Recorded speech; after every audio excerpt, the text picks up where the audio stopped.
Bom dia, professor. Bom dia, sala.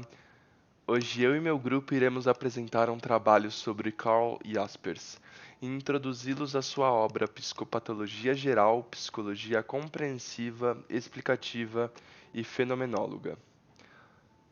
Karl Theodor Jaspers foi um filósofo e psiquiatra alemão.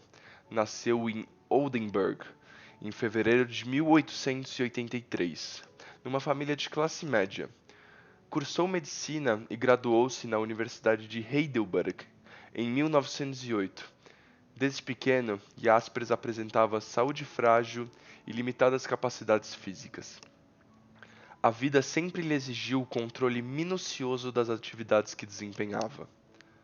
Além da possibilidade de reunir seus interesses por ciências naturais e humanas numa única atividade, seu ingresso nos estudos em psiquiatria se deu em 1909. Uma combinação única de fatores, seu conhecimento filosófico, seu treinamento médico e sua saúde frágil, provavelmente responde por muito do que foi possível Jaspers se desenvolver no campo da psicopatologia. Veio a publicar sua obra Psicopatologia Geral em 1913 e veio a falecer em 1969. Jaspers apresenta uma comparação crítica envolvendo a psiquiatria e a psicopatologia. Para ele, enquanto a psiquiatria cuida do ser humano como um todo, a psicopatologia se limita nela mesma. Ou seja, ela busca apenas conhecer e caracterizar o homem como se fosse encaixá-lo em padrões pré-estabelecidos. Isso resulta numa perda de questões humanizadas, por exemplo, a empatia e a subjetividade. O objetivo da psicopatologia é buscar entender como o homem vive e pensa, não se limitando apenas à vivência em si, mas também a condições e causas que de alguma forma se exteriorizam. Visto que uma patologia é interligada diretamente com outros fenômenos, como por exemplo a fisiologia, para que se possa extrair o máximo, não o máximo, mas o conhecimento necessário sobre um caso, Jaspers menciona que é necessário um diálogo entre a psicopatologia com outras áreas da saúde, podendo ela ser a psicologia, a medicina somática, entre outras. É como se, por exemplo, trazendo um pouco isso mais para o mundo concreto, sendo um pouco do abstrato, é como se basicamente duas equipes estivessem explorando o mesmo continente, uma mesma ilha ou algo tipo assim, porém em nenhum momento elas se encontrassem. Como não temos nenhum estudo que aborde 100% da totalidade humana, Jasper exalta a necessidade de se utilizar a investigação empírica, que basicamente consiste em você analisar peça por peça, ao invés de analisar a obra como um todo. Ele comenta isso porque, basicamente, para ele é o único método de você não reduzir o homem durante o seu estudo. Você não reduzir o homem todo em sua enfermidade. Mudando um pouco de tópico, ele exalta também um pouco sobre as diferenças entre o ser humano, o homem, né, do restante dos animais. Ele comenta que para o médico, visto de forma anatômica, é praticamente impossível distinguir os dois. Ambos apresentam doenças nervosas e cerebrais.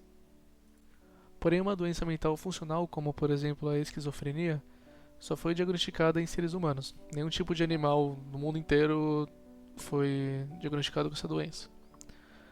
Tendo em vista isso, é necessário que se abandone o fenômeno natural e se utilize do fenômeno natural especificamente humano, porque só através dele a gente consegue observar e compreender o quadro como um todo. Outro ponto interessante que Jaspers traz em seu livro é o destino. Basicamente, ele faz uma comparação bem breve sobre o destino do ser humano e dos animais, a qual o animal ele não tem muita escolha sobre o destino dele. Ele apenas é ele apenas cumpre as leis estabelecidas pela natureza. Enquanto o homem, ele possui um destino totalmente entregue a ele mesmo. Basicamente, ele consegue manipular o destino dele. Embora ele consiga manipular esse destino, ele não está totalmente livre. Ele não tem livre-arbítrio. Ele é influenciado, ainda assim, ele é influenciado pela natureza e pela espiritualidade.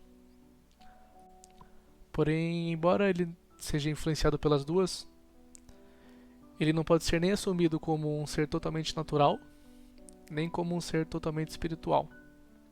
No caso, anjo. Antes de introduzirmos a visão de Jaspers sobre a alma, é importante ressaltar que a alma é vista como a consciência, mas não só unicamente dessa forma. Ela também pode ser vista sobre outras perspectivas como o inconsciente. E Jaspers faz questão de afirmar que a alma não pode ser reduzida ao ponto de se tornar um objeto. Porém, para que possamos estudá-la, a mesma precisa se manifestar como se fosse um, através de expressões, comportamentos, ações e fenômenos somáticos. Eu vou falar um pouco então sobre a consciência e o inconsciente segundo Jasper. Para o autor, a consciência possui três significados. O primeiro seria a interioridade de uma vivência, que se opõe à falta de consciência e o que é extraconsciente. Em segundo lugar, é a consciência objetiva, um saber de algo que se opõe a uma vivência interior, como o inconsciente que não conhece a divisão entre o eu e o objeto. Em terceiro lugar, a autorreflexão, que é a consciência de si mesmo que se opõe ao inconsciente que eu vivo na divisão de sujeito-objeto. Para o autor, consciência é a manifestação indispensável da alma, e onde não há consciência, não há alma. Todavia, não se pode compreender a vida psíquica simplesmente como consciência e conceitos a partir dela. A fenomenologia e as constatações objetivas de fatos particulares permanecem ao nível da vida psíquica realmente experienciada. Segundo Jasper, a vida psíquica imediatamente acessível é como uma espuma que boia sobre as profundezas do mar. Estas profundezas são inacessíveis e só podem ser investigadas indiretamente por rodeio teórico. Então, toda a explicação do psíquico trabalha com mecanismos extraconscientes, com processos que naturalmente nunca são representados em si mesmos, e somente podem ser pensados em comparações ou imagens. Jasper, neste mesmo parágrafo, fala um pouco sobre inconsciência e define ela em 4 fatores que eu vou resumir a seguir, sendo eles o primeiro, que diz que a inconsciência é determinada pela origem da consciência, ou seja, é algo que você fez na primeira vez de algo consciente e posteriormente automatizou este feito, tornando ele possível realizar de forma consciente. Segundo, o inadvertido, porém vivido, ou seja, o não intencionado e não recordado, como por exemplo, entrar em uma sala e esquecer o que queria fazer. Isso é um manifesto do inconsciente. E terceiro, seria o criador, o vivo, um fundamento sem fim, ou seja, tudo que nos sustenta impulsivamente, ou nos dá a ideia de imaginações, todas essas coisas, segundo Jasper, advêm do inconsciente. E quarto, o inconsciente é determinado como ser, ou seja, como psiquicamente real.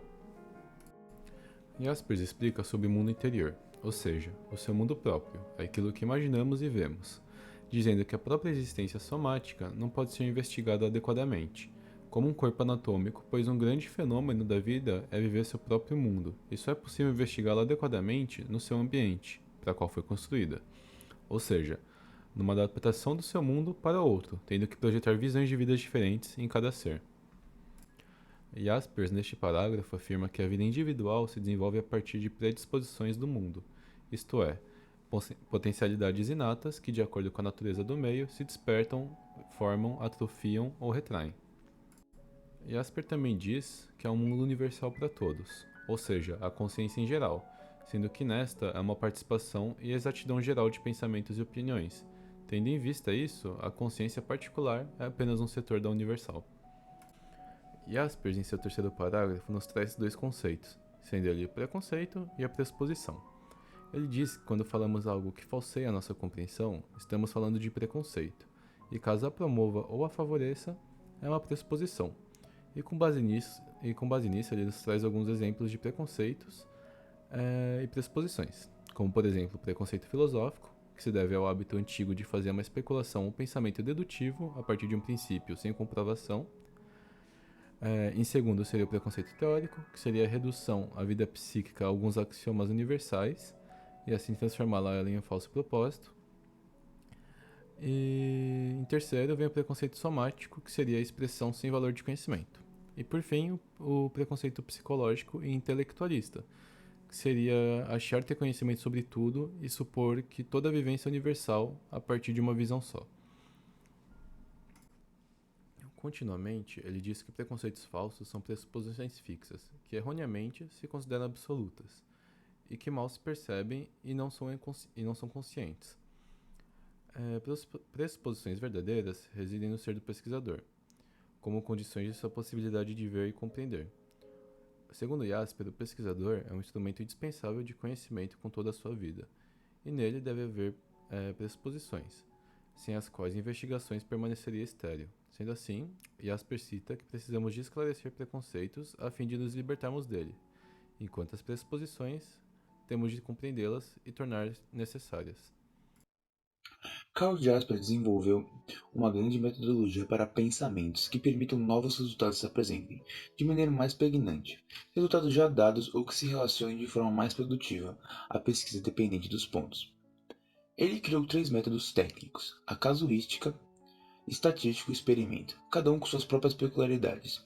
A casuística usa como base de sua investigação entrevistas dos enfermos, a análise em profundidade de conduta dos movimentos expressivos e de relatos. Também são procuradas descrições do próprio paciente, anamnese feita por ele ou parente. A casuística usa também estatísticas criminais, de suicídio, duração da paralisia, distância entre a infecção doética e o desencadeamento da claralisia, idade dos doentes e o início de suas psicoses específicas, as curvas anuais das entradas hospitalares. A estatística adquiriu uma importância excepcional na investigação da hereditariedade e no cálculo das correlações da caracterologia, nas teorias de capacidade e dos tipos de constituição física. Detalhe para que os resultados estatísticos nunca indicam referência para casos particulares. O terceiro método é o método de experimento, cujo qual a psicopatologia só pode fazer bons experimentos se tiver formação psicológica, se souber perguntar e avaliar as perguntas obtidas. A formação meramente experimental é uma habilidade técnica que não confere nenhuma capacidade para o trabalho psicológico. É por isso que a psicopatologia se produziram tantos trabalhos pseudo-experimentais. Continuando com a metodologia, temos os métodos lógico-concretos, com a apreensão dos fatos particulares. O primeiro passo para a apreensão científica do psíquico é separar, delimitar, distinguir e descrever determinados fenômenos vividos e abstrair totalmente a origem dos fenômenos, da diferenciação dos fenômenos psíquicos. Outro método é a investigação das relações. A fenomenologia nos põe em mãos uma série de fragmentos do psíquico realmente vivido: psicologia funcional, a psicologia somática, a psicologia da expressão. As ações e os mundos dos pacientes, com suas produções mentais, apresentam cada vez outro tipo de fatos. O terceiro método é a percepção das totalidades, onde toda investigação distingue, divide e toma por seu objeto algo de particular e especial, e por aí procura o universal. Na realidade, porém, é tudo aquilo de onde se separa o particular. No conhecimento do particular existe um erro, quando se esquece o todo no qual e pelo qual o particular subsiste. Todavia, esse todo não se faz diretamente objeto, mas somente através do particular. Cal também escreveu os desvios lógico-formais inevitáveis, que precisam ser vencidos. Um deles é ser dominado pela infinidade. Ao escrever o histórico de um paciente, se proceder segundo o princípio de não emitir juízo, mas de escrever tudo possível, de anotar tudo que ele disser, de recolher tudo que possa saber, se cai facilmente na exposição de histórias sem fim. Estabeleceram elementos de uma realidade e explicaram-se manifestações concretas através de combinação e permuta desses elementos, constituem por toda parte um processo sem fim e por isso mesmo estéril. Se como um simples jogo de raciocínio pode ser correto, não nos faz conhecer nada de essencial. A única coisa que importa é possuir as fórmulas para, segundo a necessidade, poder deduzir qualquer realização possível. A infinidade bibliográfica. Quem investiga quer saber o que já investigou antes. Quem expõe um setor do saber deve conhecer a bibliográfica pertinente. Mas justamente a profundidade de uma ocupação exaustiva pode levar à infinidade, dando importância, conservando, reunindo e agrupando puras ideias, opiniões e distinções só pelo fato de terem algo sentido. Um outro desvio é o apego às generalizações, uma vez que quase todos os métodos e objetos de uma investigação possuem a tendência de se tornarem absolutos, na forma dos únicos métodos e objetos centrais, essenciais e próprios. Pensa-se então que se chegou, enfim, ao caminho certo. Também na psicopatologia e psicologia, as teorias surgiram da necessidade falsamente satisfeita de se dominar o todo com uma única forma de explicação, com um número limitado de elementos. A dependência dos métodos psicopatológicos de outras ciências. A medicina é apenas uma das raízes da psicopatologia. Com base em concepções biológicas amplas, se reconhecem fenômenos psicopatológicos. No entanto, psicopatologia não é, em sua própria essência, apenas uma forma de biologia, mas também uma ciência do espírito.